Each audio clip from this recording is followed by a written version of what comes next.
देखिए, ये कहानी किसी खोज की नहीं, बल्कि एक भूख की है। एक ऐसी जबरदस्त भूख जो एक आदमी को खींचकर दुनिया के दूसरे छोर तक ले गई। और ये कहानी है उस एक सफर की जिसने हमेशा हमेशा के लिए दुनिया का नक्शा और हाँ, उसका इतिहास भी बदल कर रख दिया। तो मैं हूं वास्को दा गामा, और मेरी भूख ने भारत को ढूंढ निकाला। ये शब्द सिर्फ एक जहाज चलाने वाले के नहीं हैं, नहीं। ये तो असल में उस पूरे यूरोप की बेचैनी को दिखाते हैं जो उस एक देश की तरफ खिंचा चला रहा था। एक ऐसा देश जिसका सपना वो लोग सदियों से देख रहे थे। तो चलिए कहानी के पहले हिस्से से शुरू करते हैं। समझते हैं कि आखिर ये भूख थी किस चीज की। ऐसी कौन सी भूख थी जो किसी को भी मौत के मुंह में धकेल सकती थी। जरा 15वीं सदी के यूरोप की कल्पना कीजिए। कड़कड़ाती ठंड, चारों तरफ बर्फ, और खाने की मेज पर क्या है? बेस्वाद, फीका फीका, उबला हुआ या बस नमक में लपेटा गया सूखा मांस। और फिर दूसरी तरफ एक ऐसा देश था जिसके किस्से कहानियों में सुने जाते थे, भारत। एक जादुई देश जहां से ऐसे मसाले आते थे जो इस बेजान खाने में भी जान फूंक देते थे। सोचिए, भारत उस वक्त दुनिया के व्यापार का सेंटर था और यूरोप वो इस सबसे बिल्कुल कटा हुआ था। तो ये जो मसाले थे ना, काली मिर्च, लौंग, दालचीनी, ये सिर्फ स्वाद के लिए नहीं थे। नहीं, ये तो स्टेटस सिंबल थे। इनकी कीमत सोने के बराबर थी, सचमुच। लेकिन दिक्कत ये थी कि सारा का सारा मुनाफा अरब व्यापारियों की जेब में जा रहा था। क्यों? क्योंकि जमीनी रास्तों पर उनका कब्जा था। अब पुर्तगाल और स्पेन जैसे देश इस बिचौलिए को रास्ते से हटाने के लिए बेताब थे। और इसका एक ही तरीका था, एक सीधा समुद्री रास्ता। तो ठीक है, रास्ता तो चाहिए था, पर अब बात करते हैं उस रास्ते की जिसे यूं ही मौत का समंदर नहीं कहा जाता था। ये कोई आम सफर नहीं था। ये तो प्रकृति और इंसान के बीच एक सीधी जानलेवा जंग थी। हुआ ये कि जुलाई 1497 में जब द गामा लिस्बन से निकला तो वहां बंदरगाह पर लोग रो रहे थे, मातम मना रहे थे, जैसे किसी को आखिरी विदाई दे रहा हूं। और सच पूछिए तो वो सही थे। अटलांटिक के भयानक तूफानों ने उनके जहाज़ों को खिलौनों की तरह इधर-उधर पटका। फिर आई स्कर्वी की बीमारी, जिसने जहाज को एक तैरते हुए ताबूत में बदल दिया, जहां से हर रोज बस लाशें समंदर में फेंकी जाती थीं। और तो और उन्हें उस तूफानों के अंतरीप को भी पार करना था, वही जगह जहां से ठीक 10 साल पहले एक दूसरा खोजकर्ता डर के मारे वापस लौट गया था। और उस जमाने में एक और बहुत बड़ा डर था, आपको पता है? नाविक ये मानते थे कि दुनिया चपटी है, और अगर वो बहुत ज्यादा दूर चले गए तो दुनिया के किनारे से नीचे गिर जाएंगे, या फिर बड़े बड़े समुद्री राक्षस उन्हें निगल जाएंगे। तो यह सफर सिर्फ अनजान पानी में नहीं था, यह गहरे खौफ के बीच से गुजर रहा था। स्कर्वी, उसे कहते थे खामोश कातिल। सोचिए, ताजे खाने की कमी से नाविकों के मसूड़ों से लगातार खून बहता, उनके दांत सड़कर टूट जाते और शरीर गलने लगता। पूरा जहाज मौत की बदबू से भर चुका था। यही थी इस सफर की असली कीमत। अब जो नाविक बचे थे, उनका सब्र भी जवाब दे गया। उन्होंने वास्को द गामा के सामने बगावत कर दी। वो उसके पैरों पर गिरकर गिड़गिड़ाने लगे, कप्तान, हमें माफ कर दो, चलो वापस चलते हैं, हमें नहीं चाहिए भारत, हमें तो बस जिंदा घर लौटना है।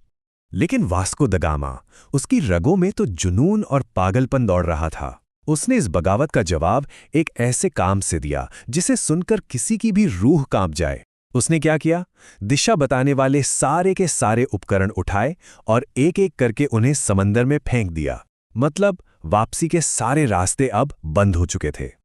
और फिर वो अपने डरे हुए नाविकों पर चीखा, कान खोलकर सुन लो, अब वापसी का कोई रास्ता नहीं है। या तो हम भारत पहुंचेंगे या फिर ये समुंदर ही हम सबकी कब्र बनेगा। उसके इस पागलपन, इस जिद के आगे शायद मौत ने भी हार मान ली। और फिर महीनों के उस घने अंधेरे के बाद आखिरकार रोशनी की एक किरण दिखाई दी। अब कहानी मौत के समंदर से निकलकर सोने की चिड़िया के दरवाजे पर आ पहुंची थी। तारीख थी 20 मई 1498। सुबह का वक्त था। अचानक हवा का एक झोंका आया और उसके साथ एक ऐसी खुशबू आई जिसने उन पुर्तगालियों के होश उड़ा दिए। ये जहाज की सड़ांध और मौत की बदबू नहीं थी, नहीं, ये तो चंदन, इलायची और काली मिर्च की वो दिव्य, वो नशीली खुशबू थी जिसके लिए वो मौत का समंदर पार करके आए थे। जैसे ही कोहरा छटा, उनके सामने था नारियल के पेड़ों से सजा एक बहुत बड़ा, एक वैभवशाली शहर। जी हां, वो पहुंच चुके थे। ये था कालीकट, भारत के पश्चिमी तट पर, वही जगह जिसे आज हम केरला के नाम से जानते हैं। और यहाँ उनका सामना एक ऐसी दुनिया से हुआ जिसके बारे में उन्होंने सपने में भी नहीं सोचा था। सोच कर देखिए, एक तरफ सोने और हीरों जवाहरात से लदे हुए राजा जामोरिन, और दूसरी तरफ महीनों से बिना नहाया फटे हाल कपड़ों में वास्को द गामा। ये सिर्फ दो इंसानों की मुलाकात नहीं थी, ये तो दो अलग अलग दुनियाओं का, दो अलग अलग ब्रह्मांडों का टकराव था।